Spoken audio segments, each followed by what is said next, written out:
Ladies and gentlemen, ರಾಜ್ಯ ಸರ್ಕಾರ ಮತ್ತು ಕೇಂದ್ರ ಸರ್ಕಾರದ ನಡುವೆ ಈಗ ದೊಡ್ಡ ಮಟ್ಟದ ವಾದ ಪ್ರತಿವಾದ ತಿರುಗೇಟು ಶುರುವಾಗಿಬಿಟ್ಟಿದೆ. ರಾಜ್ಯದಲ್ಲಿ ದೊಡ್ಡ ಮಟ್ಟದ ಯಾವುದೇ ಕಾರ್ಯಯೋಜನೆಗಳಾಗ್ತಾ ಇಲ್ಲ. ರಾಜ್ಯ ಸರ್ಕಾರದಲ್ಲಿ ಆರ್ಥಿಕ ಪರಿಸ್ಥಿತಿ ತೀರಾ ಹದಗೆಟ್ಟು ಹೋಗ್ಬಿಟ್ಟಿದೆ, ಖಾಲಿ ಡಬ್ಬಾ ಸರ್ಕಾರ ಆಗಿಬಿಟ್ಟಿದೆ ಅನ್ನುವಂಥ ಮಾತುಗಳು ಈಗ ಬಿಜೆಪಿ ಕಡೆಯಿಂದ ಕೇಳಿ ಬರ್ತಾ ಇದ್ದಾರೆ. ಸ್ವತಃ ಮುಖ್ಯಮಂತ್ರಿಯಾಗಿರ್ತಕ್ಕಂಥ ಸಿದ್ದರಾಮಯ್ಯನವರು ಈಗ ಕೇಂದ್ರ ಸರ್ಕಾರದ ಎಡೆಗೆ ತಮ್ಮ ಬಾಣವನ್ನು ಬಿಟ್ಟಿದ್ದಾರೆ. ಅನುದಾನದ ಬಾಣ ಮತ್ತಿತರ ನೀರಾವರಿ ಯೋಜನೆಗಳ ಬಾಣವನ್ನ ಬಿಟ್ಟಿದ್ದಾರೆ. ಈಗ ಒಂದು ರೀತಿಯ ಚೆಂಡು ಕೇಂದ್ರ ಸರ್ಕಾರದ ಅಂಗಳದಲ್ಲಿರ್ತಕ್ಕಂಥದ್ದು. ಯಾಕೆ ಈ ರೀತಿಯ ಪರಿಸ್ಥಿತಿ ನಿರ್ಮಾಣವಾಗಿದೆ ಅನ್ನೋದ್ರ ಕುರಿತಂತೆ ಬಹಳಷ್ಟು ಒಳ ಮಾಹಿತಿಗಳು ಈಗ ನಾನು ನಿಮ್ಮ ಮುಂದೆ ಇಡ್ತೀನಿ. ನೆಲ ಜಲ ಭಾಷೆಗಾಗಿ ಪ್ರಾಮಾಣಿಕ ಪತ್ರಿಕೋದ್ಯಮ. ನೀವು ನೋಡ್ತಾ ಇದ್ದೀರಾ ಫೋಕಸ್ ಟಿವಿ. ನಾನು ಹಬೀಬ್ ದಂಡಿ.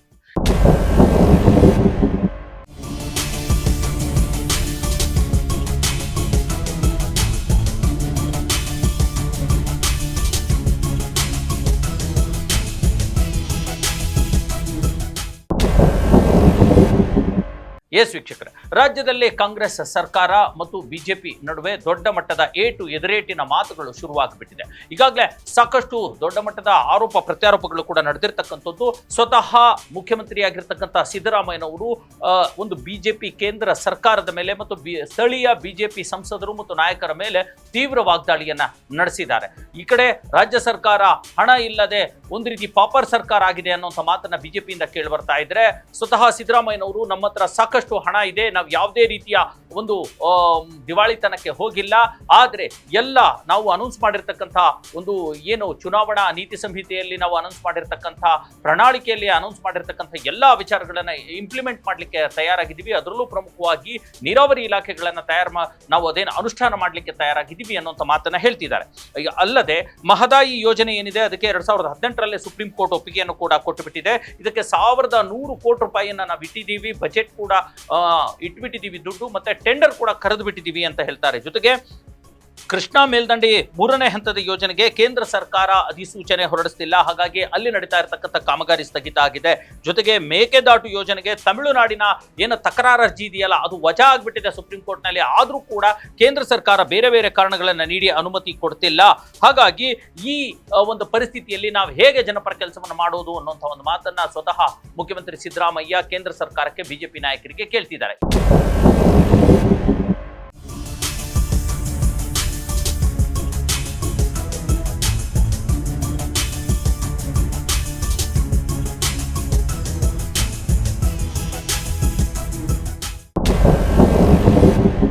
ಇಲ್ಲಿರ್ತಕ್ಕಂಥದ್ದು ನೋಡಿ, ರಾಜ್ಯದ ಹಿತಾಸಕ್ತಿ ಬಿಜೆಪಿ ಮತ್ತು ಕಾಂಗ್ರೆಸ್ ನಡುವಿನ ಆರೋಪ ಪ್ರತ್ಯಾರೋಪದ ನಡುವೆ ರಾಜ್ಯದ ಹಿತಾಸಕ್ತಿ ಕಡೆಗಣಿಸಲಾಗ್ತಾ ಇದೆ. ರಾಜ್ಯದ ಹಿತಾಸಕ್ತಿ ಒಂದು ರೀತಿ ಬಲಿಯಾಗ್ತಾ ಇದೆ ಅನ್ನುವಂಥದ್ದು.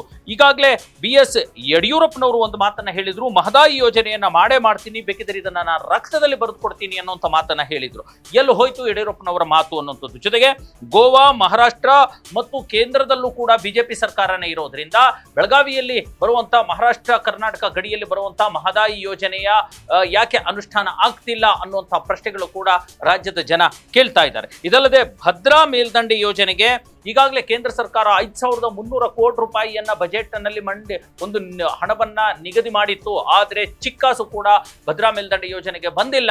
ಯಾಕೆ ಹಣ ಕೊಡದೆ ಹೇಗೆ ಕೆಲಸ ಮಾಡೋದು ಅನ್ನುವಂಥ ಪ್ರಶ್ನೆ ಕೂಡ ಕೇಳಿ ಬರ್ತಾ ಇರೋದು. ಇದಲ್ಲದೆ 3 ವರ್ಷ ಆದ್ರೂ ಬಜೆಟ್ ಮಂಡನೆ ಮಾಡಿ ಈ ಹಣ ಬಂದಿಲ್ಲ.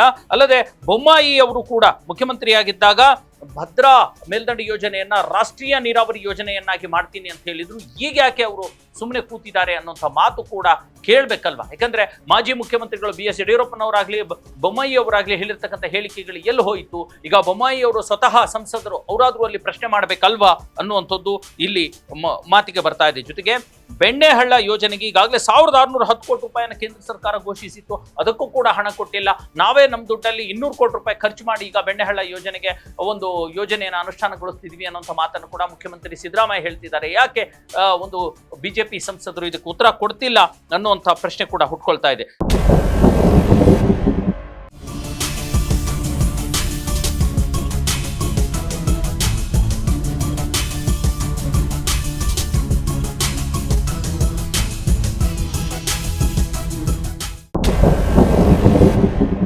ಇದಲ್ಲದೆ ಈಗಾಗಲೇ ಸೂರ್ಯ ಇದರಲ್ಲ, ತೇಜಸ್ವಿ ಸೂರ್ಯ ಬಿಜೆಪಿ ಸಂಸದ ಖಾಲಿ ಟ್ರಂಕ್ನ ಹಿಡ್ಕೊಂಡು ಸರ್ಕಾರ ಖಾಲಿಯಾಗಿದೆ ಅನ್ನುವಂಥ ಪ್ರತಿಭಟನೆ ಮಾಡ್ತಾರಲ್ಲ, ಆದರೆ ಯಾಕೆ ಕೇಂದ್ರ ಸರ್ಕಾರಕ್ಕೆ ಹೋಗಿ ಅನುದಾನದ ಕುರಿತಂತೆ ಮಾತನಾಡೋದಿಲ್ಲ ಅನ್ನುವಂಥ ಪ್ರಶ್ನೆ ಕೂಡ ಹುಟ್ಕೊಂಡಿರ್ತಕ್ಕಂಥದ್ದು. ಜೊತೆಗೆ ಕೇಂದ್ರ ಸಚಿವರಾದ ವಿ ಸೋಮಣ್ಣ ಆಗಿರಲಿ, ಪ್ರಹ್ಲಾದ್ ಜೋಶಿ ಆಗಿರಲಿ, ಶೋಭಾ ಕರಂದ್ಲಾಜೆ ಆಗಿರಲಿ ಯಾಕೆ ಸೈಲೆಂಟ್ ಆಗಿದ್ದಾರೆ? ಇದೆಲ್ಲದರ ಹೊರತಾಗಿ ಮಣ್ಣಿನ ಮಗ ಅಂತಾನೆ ಕರೆಸ್ಕೊಳ್ಳುವಂತಹ ದೇವೇಗೌಡರ ಪುತ್ರರು ಆಗಿರ್ತಕ್ಕಂಥ HD ಕುಮಾರಸ್ವಾಮಿ ಕೇಂದ್ರ ಸಚಿವರು ಕೂಡ ಆಗಿದ್ದಾರೆ.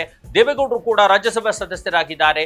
ಇವರು ಕೂಡ ರಾಜ್ಯದ ಯೋಜನೆಗಳಿಗೆ, ರೈತಪರ ಯೋಜನೆಗಳಿಗೆ ಒಂದಷ್ಟು ಹಣವನ್ನ ಅಥವಾ ಸರ್ಕಾರದ ರಾಜ್ಯದ ಪರವಾದ ಕೂಗನ್ನ ಎತ್ತಬಹುದಲ್ಲವಾ ಅನ್ನುವಂಥ ಪ್ರಶ್ನೆ ಕೂಡ ಹುಟ್ಕೊಂಡಿರ್ತಕ್ಕಂಥದ್ದು. ಎಲ್ಲ ಪ್ರಶ್ನೆಗಳಿಗೆ ಉತ್ತರ ಸಿಗಬೇಕಿದೆ. ಇದಲ್ಲದೆ ಈಗ ಸದ್ಯಕ್ಕೆ ಪರಿಸ್ಥಿತಿ ಏನಾಗಿದೆ ಅಂತಂದ್ರೆ, ಏನು ರಾಜ್ಯ ಮತ್ತು ಕೇಂದ್ರ ಸರ್ಕಾರದ ಹಗ್ಗ ಜಗ್ಗಾಟದ ನಡುವೆ, ಕಾಂಗ್ರೆಸ್ ಬಿಜೆಪಿಯ ಹಗ್ಗ ಜಗ್ಗಾಟದ ನಡುವೆ ಚೆಂಡು ಈಗ ಕೇಂದ್ರದ ಅಂಗಳವನ್ನ ತಲುಪಿರ್ತಕ್ಕಂಥದ್ದು. ಜೊತೆಗೆ ಈಗಾಗಲೇ ರಾಜ್ಯ ಸರ್ಕಾರಕ್ಕೆ ಏನೆಲ್ಲ ಅನ್ಯಾಯ ಆಗ್ತಿದೆ, GST ಟ್ಯಾಕ್ಸ್ ನಲ್ಲಿ ಅನ್ಯಾಯ ಆಗ್ತಿದೆ, ಆಮೇಲೆ ಬೇರೆ ಬೇರೆ ರಾಜ್ಯಗಳಿಗೆ ಕೊಡ್ತಾ ಇರತಕ್ಕಂಥ ಅನುದಾನದಲ್ಲಿ ತಾರತಮ್ಯ ಬರ್ತಾ ಇದೆ.